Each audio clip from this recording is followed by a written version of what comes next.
right, guys. Thanks for coming again. Wrong box. I see that. That's okay. Don't worry about it. We can all see it, but it's not a big deal. Okay, we're gonna get started. I'm gonna go ahead and share, get the presentation on its way.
Can you guys hear me okay?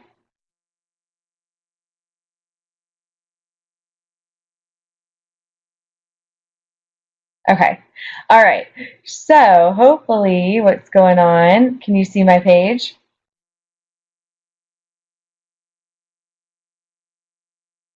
Awesome. Okay, so here we go.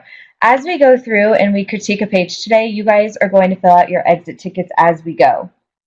Okay, those exit ticket will be the way to get all your points for today. So we're going to work together and get that done. You should also see a little box that shows you where to find the rubric. If you want to go back and look at the rubric at any time, it looks like this. Feel free to do it. As you're writing your paper and you're kind of revising, you want to look at the rubric as well. We're going to go through a PowerPoint that has the main points of the rubric on it. So I might not actually go to this page very often, but it's the same information that's on my PowerPoint. Okay, and then lastly, we have the sample essay right here. Now, this sample essay has these little numbers at the beginning of every paragraph. That's just so that when we work together, it's easy for us to know where we're at. You don't need to have those in your essay, okay? Just want to clarify that. So, all right, here we go. All right. Okay, we're going to read through the example research paper. And the first two questions I want you to think about are what your first impressions are of this paper and what letter grade you think you would give it. Those are the first two questions on the exit ticket. So as I'm reading, go ahead and type in those answers. And I'm going to read you the paper really quickly, okay? All right, offshore oil drilling. In 2010, one of the largest oil spills off the shore of the United States and Gulf of Mexico happened. Dubbed the Deepwater Horizon, or BP oil spill, it spread a lot of discussions on whether we should be drilling for oil in the ocean or not. Offshore drilling has led to new laws put in place by our government to protect our oceans. But is it enough? It's also sparked mass disagreement in not just our society, but the whole world, especially on places like social media or in the news. While offshore oil drilling is an effective way to extract oil, it is important to consider the impacts it has on our world's oceans, the marine life that lives in those oceans, and how it affects us in the United States. Focus and scope. First of all, what is offshore oil drilling? Offshore oil drilling is defined as a drilling operation on a seabed from an oil rig in order to draw out the oil beneath the sea, according to NYLN. This process is similar to offshore drilling in the United States, but rather than doing it on land, workers drill hundreds and thousands of feet into the ocean to extract oil. The United States alone uses about 8 billion gallons of oil alone, while these rigs only contribute about 565 gallons a year. In 2010, the biggest oil spill in the United States, the BP oil spill, spilled millions of gallons of oil into the ocean and caused 11 casualties in the U.S. and Gulf of Mexico. It is estimated that over 1,000 oil spills will happen off the Gulf of Mexico alone. The Ocean Portal Team. Other than the BP oil spill, in 2010, there were 3,008 reported oil spills and over 2 million gallons of oil spilled, according to the U.S. Department of Transportation. Causes. Not all bad comes from offshore oil drilling, though. It has helped in a great number of ways around the United States. First, the increase in supply of oil means there is a decrease in price. Drilling closer to home means there is less cost in transportation. We no longer need to pay other countries for their oil. All of this means it is a lot cheaper to get it, and also means we get more from the ocean, which saves a lot of money for everyday people who use the oil for fuel. Speaking of foreign countries, thanks to offshore drilling, the United States no longer needs to depend on these foreign countries for fuel. The country no longer needs to rely on the OPEC either, where they can determine when and how much oil prices will rise whenever they want. This will inevitably stabilize the economy of the world, as a small bundle of countries providing most of the oil won't have such a big say in prices, and the price of oil should eventually go down. Offshore oil drilling also increases jobs here in the United States. Offshore drilling needs engineers, office personnel, professionals, and construction workers. This creates thousands of jobs for United States citizens and improves the economy, lowering the rate of homelessness or poverty. It also helps create money to invest in other developing countries that may have an abundance of resources, like oil, but not the machinery to get it. Investing in these countries helps create jobs for them and helps them develop an industrialized country like ours. The effects. While good things come from offshore drilling, bad follows. First, it negatively impacts our world's oceans. Like previously stated, in 2010, over 200 million gallons of oil were spilled in the United States waterways. Oil floated the ocean surface to form oil slicks, while some fell to ocean depths as marine snow. This then damages ocean's ecosystems, fish, and other sea life in the area of the spills. Thousands of fish and other aquatic creatures were killed from the oil, and others became extremely sick. In a matter of years, fish populations will dwindle from oil spills. Once majestic creatures like whales and dolphins may even become endangered or go extinct. Even small animals like krill or sardines may cause the collapse of many ocean ecosystems. It's a chain. Once one thing goes extinct, more and more will follow suit. Birds like pelicans and seagulls were only covered in the slick oil, making it hard for them to fly. While cleaning themselves, they digest the oil and become sick and die as well. Oil spills also negatively affect humans as well. If the fish populations go extinct, fisheries will collapse. People will lose jobs and will no longer be able to use fish as a food source. Eating fish or sea animals covered in or ingested in the oil will cause people to become sick. It also leads to air pollution and carbon emissions and is one of the leading causes of global warming. More importantly, though, it will kill people. The BP oil spill killed 11 people. Imagine how many more have died over the years on smaller rigs. Accidental oil spills will continue to happen and will continue to harm people. What can we do about this? A lot has been done to protect our oceans and our environments. Oops. Over the last 10 years. After the BP oil spill, Obama had made changes to restrict offshore oil digging, and there's a lot more advances in technology and research that we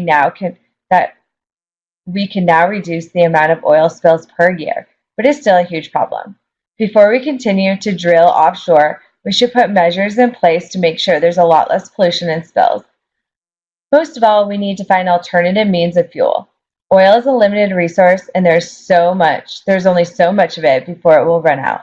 We need to use other means like sunlight, wind, or water to create fuels. Protecting our oceans is a top priority, and finding new ways to prevent future oil spills, like Deepwater Horizon, will have a great positive effect on this world. Okay, that was a mouthful. Are you still with me? Awesome. Thanks, Gabby. Okay, so hopefully you've now filled out what your first impressions were as a reader. Does anyone want to share what their first impression was or what letter grade they feel like this paper would earn? Just off the top of your head, like just give a guess. There's no wrong answer.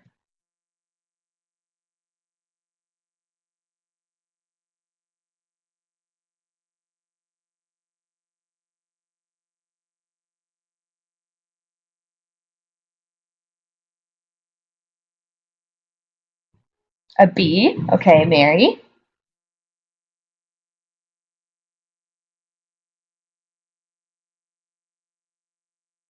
Damien says I'd give it an A.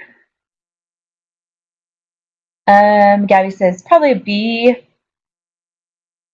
Angel says a B. Will liked how organized it was. He says an A. Awesome. All right, so Venus says a high B. Okay, so everyone's pretty much in agreement, like it was an A B paper. All right, awesome. Okay, we're going to go through the rubric right now and kind of see how I would grade it and see what you guys think about the rubric so that we're on the same page when I go to grade your paper. Okay? All right, let's look.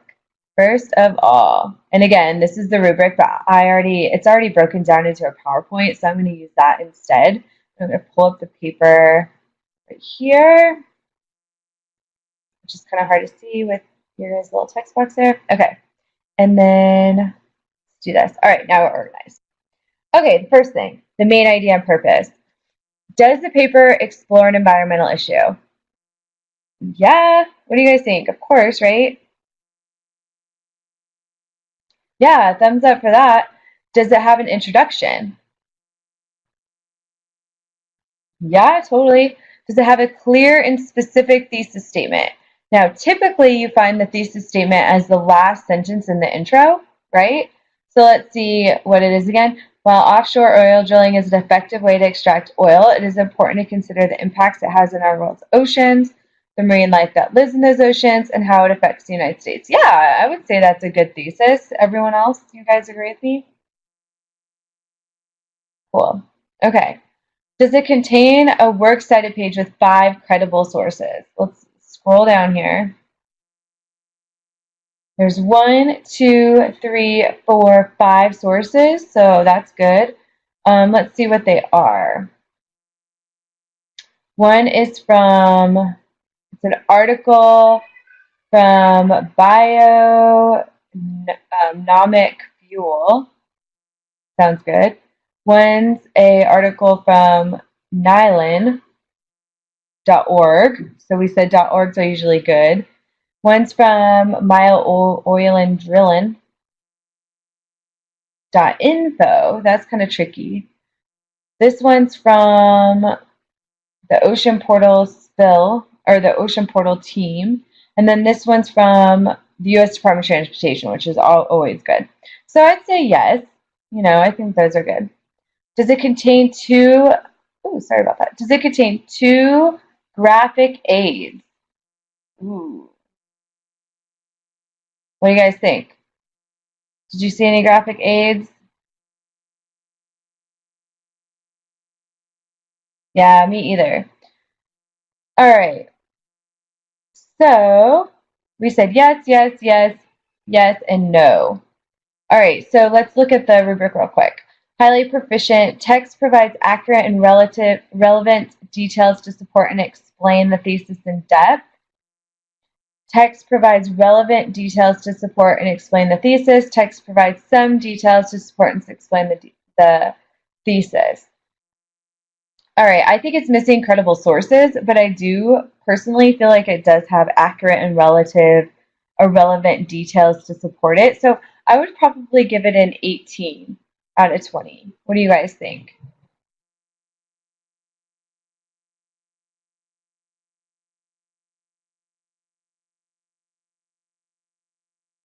Yeah, cool. Okay, so what I want you to do real quick is go back to your exit ticket. It says, where are we? We've already filled out our name. We've filled out what our first impressions were, the letter grade that we'd give it. So go ahead and put down right here how many points you would give the example paper for the main idea and purpose criteria. And then it says justify your answer. So give some kind of example. You could say something like, um, it has a lot of facts from sources in the text. It's not missing it's missing graphic aids, so it was marked on a couple points. Whatever you want, but give something. Angel, where do you get it? Good point. Do you see where there's some web links in your corner? Do you see that somewhere?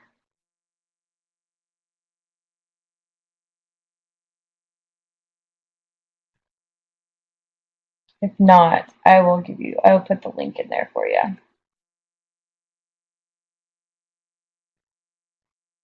That's the link.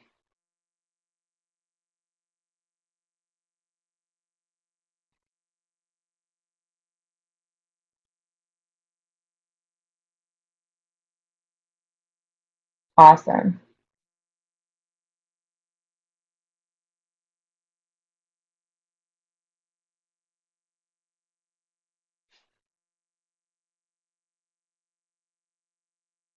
All right, once you're ready to go into the next part, send me a little okay.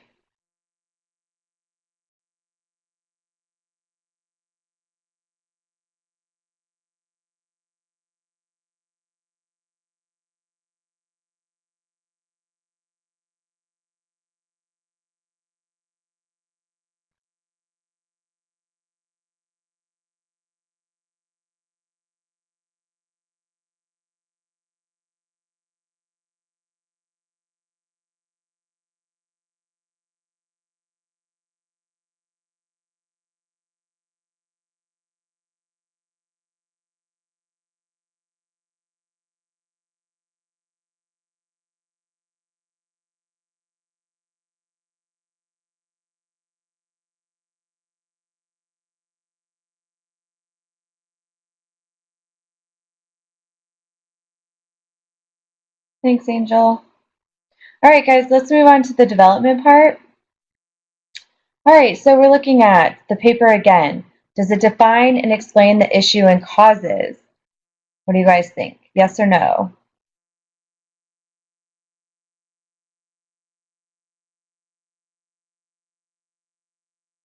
I think so too.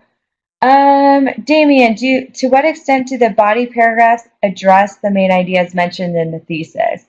Do you think that each of the parts of the thesis are identified in the body paragraphs? Let's see. Yes, I do too.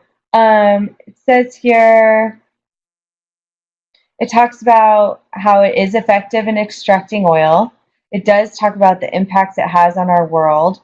And it does talk about the marine life and how it affects marine life. So, and how it affects us in the United States. So I think all the points of the thesis are covered.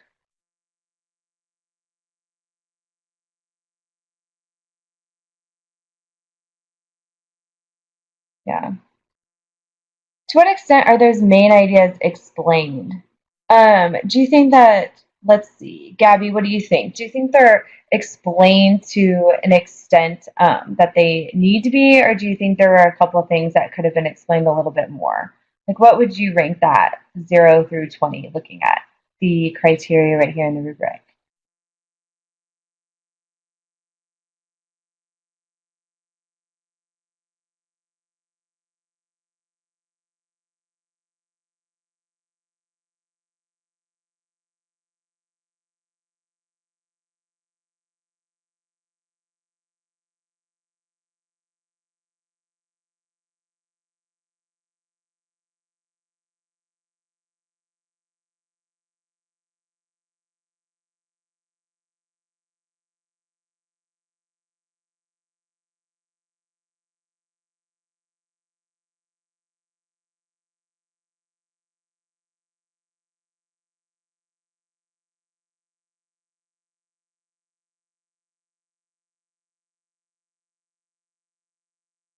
I think so too. I think the author did a good job of really explaining each of the parts. I think there were some areas where they could have been more thorough, but I think for the most part it was really good. And so, um, I really appreciated that. They also used evidence from credible sources. We determined that on the last slide. So I would probably give this person a 19 in the development. What do you think?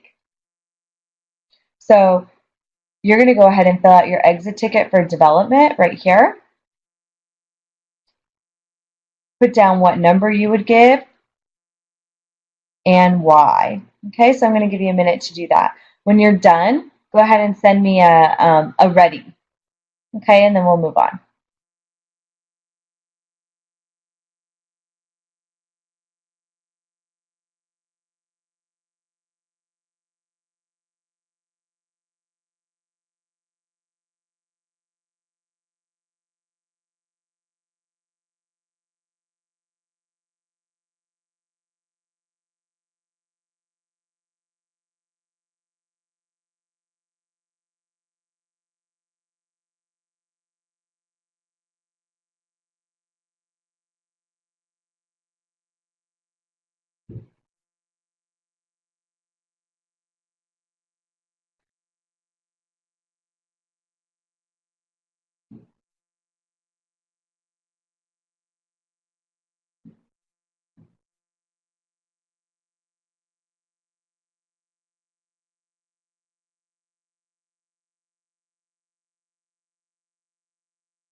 Awesome. Okay, so a couple of people are ready, so we'll move on. The next part is the organization. So we want to know, does it have and stick to a clear structure or text structure? What do you guys think? And there's something that's really obvious that kind of lets you know what is going on with the structure. Can you tell me what that is? What's the thing that the author did here in this paper that really lets you know what you're about to read? Yeah, good job, Gabby. It has headings. So there's really clear headings for each section to kind of let you know what they're doing. And those headings really follow the thesis statement. So I really appreciate those. So I would say that that is very clear. The next part says, to what extent does it use transitional words? Um, and what do you think? Are they used? Um, Are they strong and evident? Are they consistently used but not as thorough and strong? Are they partially proficient, meaning that they're inconsistently used and there's only some? Are there little to no, or does it lack it completely? Angel, what do you think? What would you say about the transition words? And remember, transition words are those things like this, like in 2010, first of all.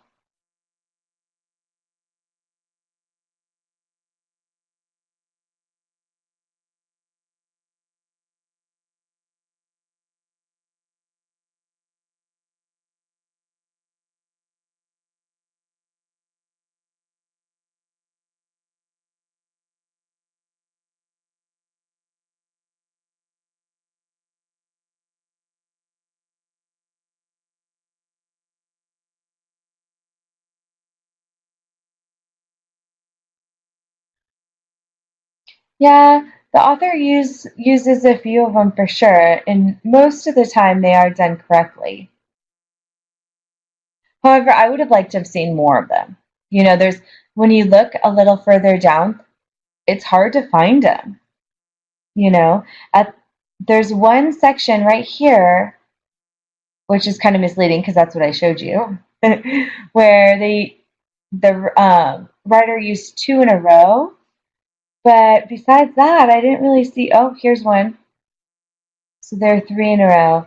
But that's all I kind of saw. So I would say in between proficient and partially proficient. So there just weren't that many.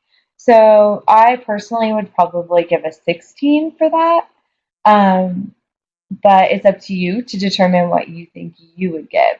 So go ahead and fill that out under right here. How many points do you feel the example paper earned for this organization criteria and why?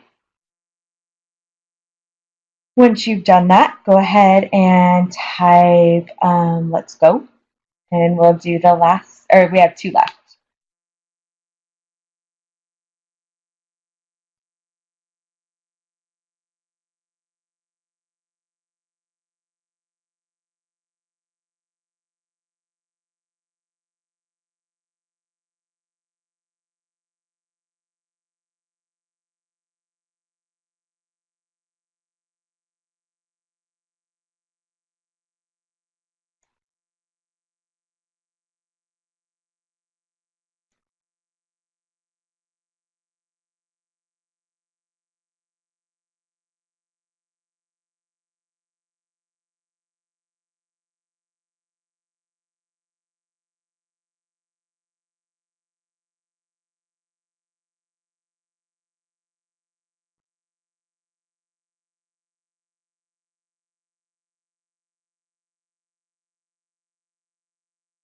Yeah, I know. Yeah, well, it's basically an expository or a informational essay. It's just somebody that just did a research paper, and we're kind of critiquing it using the rubric because right now you should be working on your own paper that's very similar to this one. And so I want you to see how I would grade it so that when you write your paper, you know exactly what it's going to look like from my eyes so you can get the grade that you really want. So that's why we're doing this. Sometimes when you write a paper, you have no idea what the teacher wants. And so you're like, do I do it this way? Do I do it that way? And you're kind of guessing. And you think you did a great paper, but the teacher is looking for something totally different. The purpose of this little synchronous session is so that when you write your paper, you know exactly what I'm looking for. I'm looking for those transition words. I'm looking for that thesis statement. I'm looking for it to be an environmental issue so that you have all the tools that you need to get the best grade possible. Okay?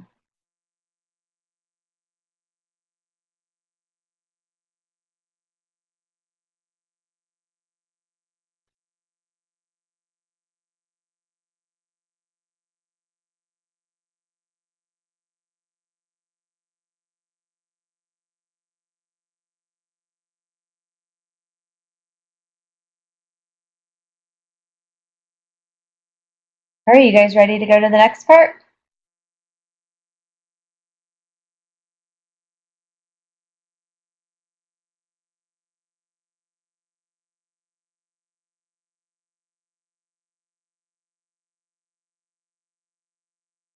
Awesome. Okay, the conclusion. So we have two parts left, the conclusion and communication, then we're done.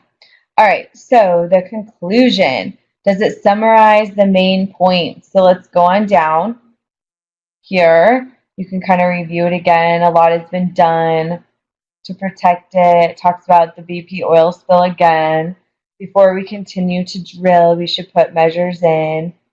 Talks about oil being a limited resource and how protecting it should be one of our top priorities. So, would you say that it's summarizing the main points?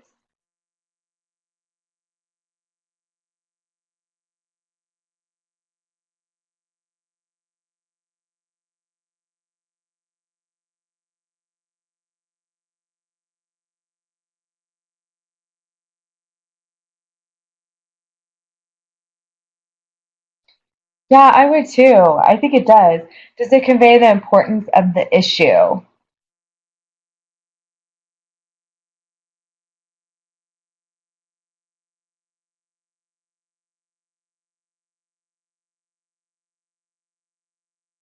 Yeah, I agree. It totally does. Yeah, Gabby, I agree with you too. It does. It talks about how protecting our oceans is a top priority and finding ways to prevent spills. It talks about how it'll have a positive effect on our world, all that good stuff. And does it recommend ways to prevent or reverse the issue?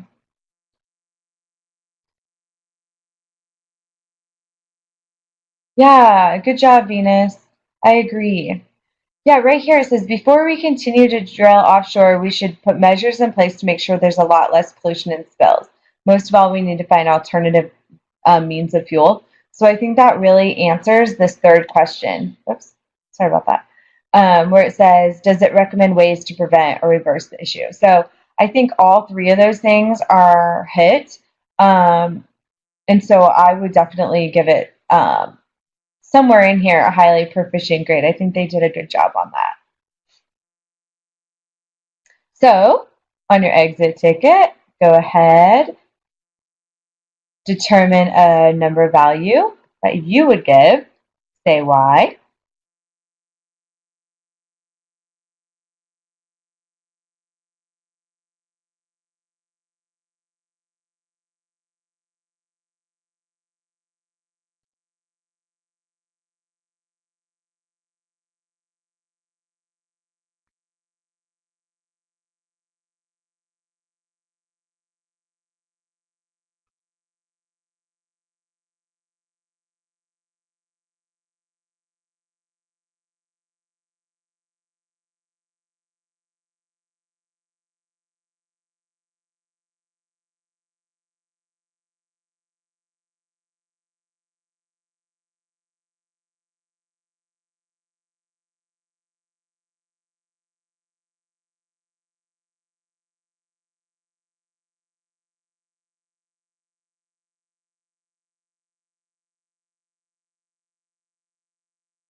All right, guys, are you ready for the next part? Last little section. You guys are doing awesome. All right, the last section is communication. To what extent does it contain proper spelling, grammar, and punctuation? Did anyone in here notice? Would you say that it has little to no errors, few errors, several errors, or just completely lacks conventions or excessive errors? Like, which of these would you say this paper has?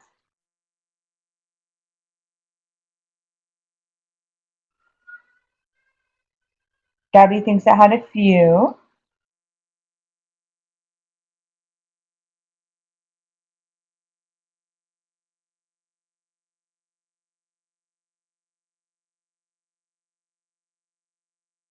Anybody else? I believe this paper had very little errors that could easily be fixed. I agree that some of these errors, Venus, absolutely could easily be fixed. I don't think they're difficult errors. Just running spell check would help. But I count here, like just with spell check, I count 1, 2, 3, 4, 5, 6. That was 6 with spelling. Let me move this. And then I found some when I was reading that I probably covered up because I knew what they're trying to say, but some other errors with like missing words and stuff like that throughout the text as well. So I would probably put it more in the several mistakes area because it definitely needs a good review of spelling and missing words. The next part, does it consistently, yeah, spell check's always helpful for sure. I don't know how we ever survived without it. Um, does consistently use third person pronouns. So that would be what they mean by that is you should not, this is very important when you write your papers, guys, you should not in a research paper use the word I, me, my, our. It should all be about he, they, them. You should always be using third person.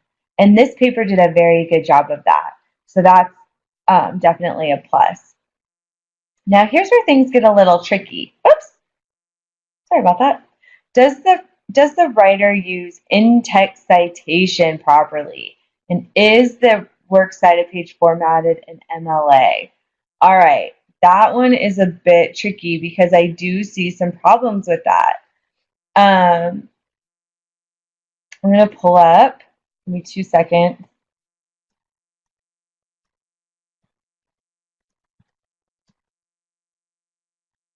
A little example for you.